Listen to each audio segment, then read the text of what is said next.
AITA for getting kicked out of my sister's wedding. So it all started with the bachelor party.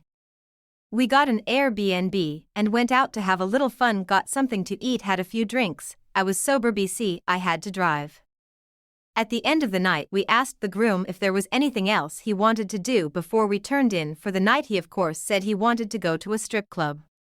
Nobody really protested. I and brother-in-law said it probably wasn't a good idea but would take him if he really wanted to go.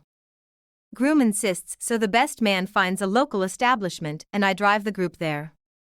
The first club doesn't let us in of dress code. I take it as a sign from a higher power that we dodged a bullet, but best man insists we try one last club before we turn in for the night.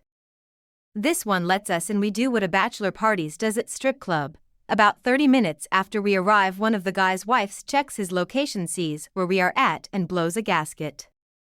We take the hint, pay our tab. By the time we get back the Airbnb, the other men's other halves have been informed of where we were. Next morning we wake up to a shitstorm of calls and texts from my sister saying we need to come back immediately. This was supposed to be a 3-day weekend, or she'll call off the wedding.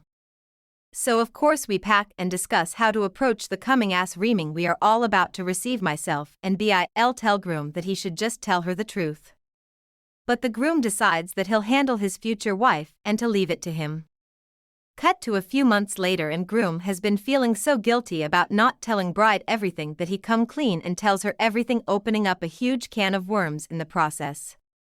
Sister flips out on everyone involved again and demands apologies from everyone or else they will be taken out of the wedding. She then says she doesn't want to speak about any of what happened with anyone and to just leave her alone to process.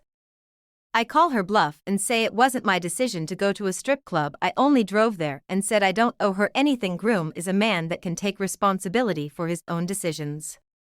Well, she didn't like that and removes me from the wedding party and tacks on that I'm not allowed to attend the wedding at all. We then proceed to not talk to each other for about 6 months and the wedding comes and goes. Sister is still not talking to me, but I can tell that our lack of relationship is affecting the whole family and decide to extend an olive branch to try and work things out. Well, cut to after a very tense and awkward conversation that basically boils down to her saying that I was to blame for everything because I was sober, and I shouldn't have let groom anywhere near a strip club, and her saying that she has no blame in anything she did or said because she was under so much mental distress.